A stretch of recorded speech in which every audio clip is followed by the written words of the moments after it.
Today we're looking at the first expanded universe ship for Fantasy Flight's X-Wing Miniatures game, the HWK-290. Expanded universe refers to ships and characters from outside the scope of the Star Wars movies. So, we never saw one of these in any of the movies. This particular ship comes from the Jedi Knight series of PC games, where main character Kyle Katarn and his pilot, Jan Ors, used one to travel between various locations. Now, personally, I think that for the first foray into the expanded universe, the HWK-290 is a bit of an odd choice, since it's not really known for doing much other than ferrying Katarn around the galaxy.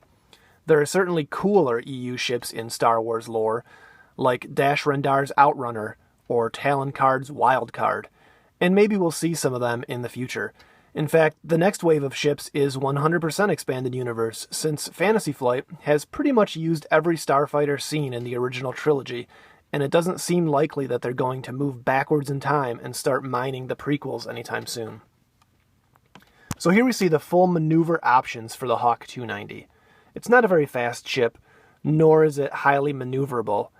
In fact, this is the first ship I've looked at that lacks a K-turn option, and it's going to take stress for traveling at its maximum speed, as well as banking at the 3 distance. This is not a dogfighter by any means. The HWK-290's role is as support for its squad mates, and we'll see that reflected in its pilot abilities. Now let's take a look at the base stats, which are all the same across all 4 pilots included in the expansion. Here again we see its support role emphasized in the attack value of 1, the lowest in the game. It's also not particularly hard to hit with an agility of 2. The 4 hull is slightly above average for a small ship, and it does have 1 shield. So you really don't want to get this ship within range of enemy guns, because it's not sturdy enough to weather several focused attacks. The action bar options are the same as the X-Wing: focus and target lock.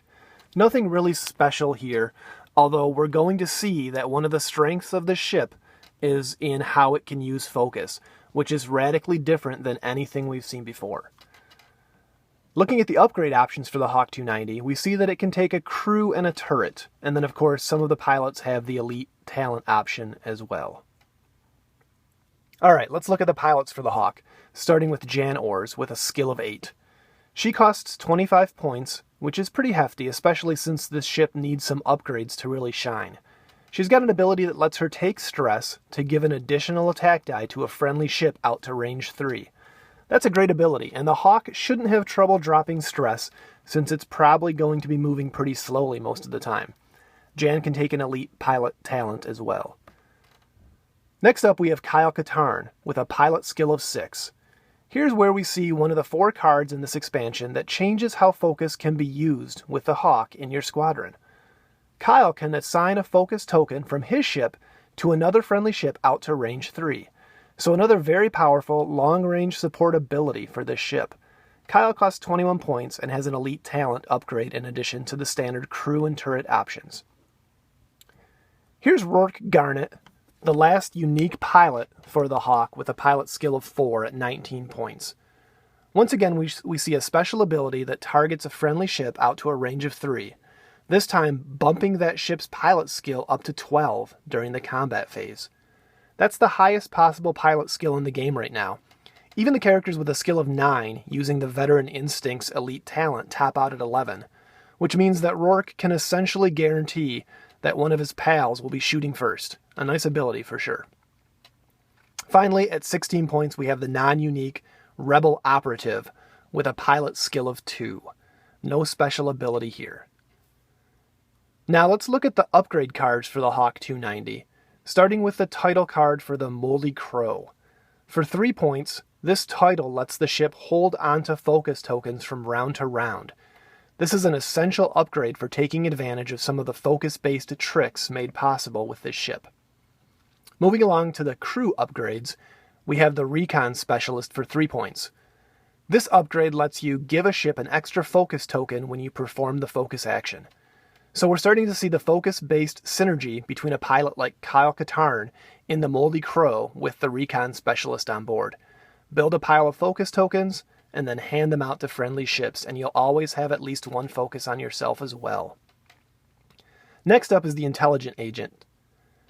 This 1 point upgrade lets you look at an enemy ship's maneuver dial at the start of the activation phase, so you're going to know where one enemy ship is headed. The last crew upgrade is the Saboteur.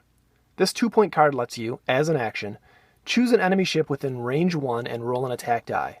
If you roll a hit, you can flip over one damage card already assigned to that ship and resolve its text. This is a pretty cool ability, but the downside is that you have to be very close to the enemy. I could see this card being useful on a sturdier ship like the YT-1300. You also get a pair of turret upgrades with this expansion.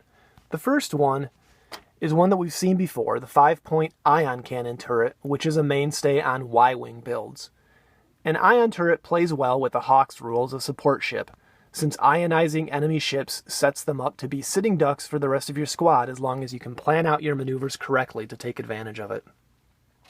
Finally, you get a new type of turret, the 4 point blaster turret, and this one is really neat.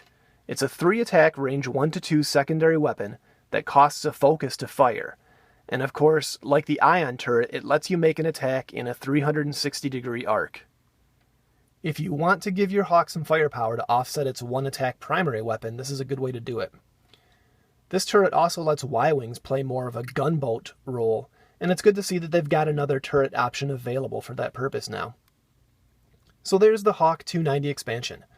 I think that this is a very interesting support ship that can bolster your squad with several nice abilities.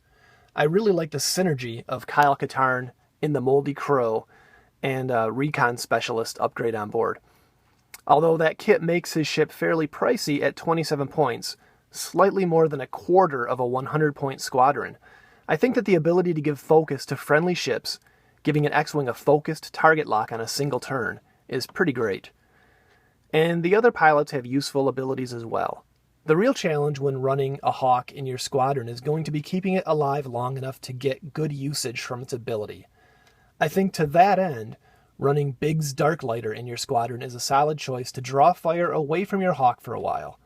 Overall, this is a nice expansion, with some very useful upgrade cards for your other ships as well. I don't think you'd necessarily want to more than one of these in your collection, but it's certainly worth picking one up. Alright, thanks for watching the Cardboard Dungeon. We'll see you next time.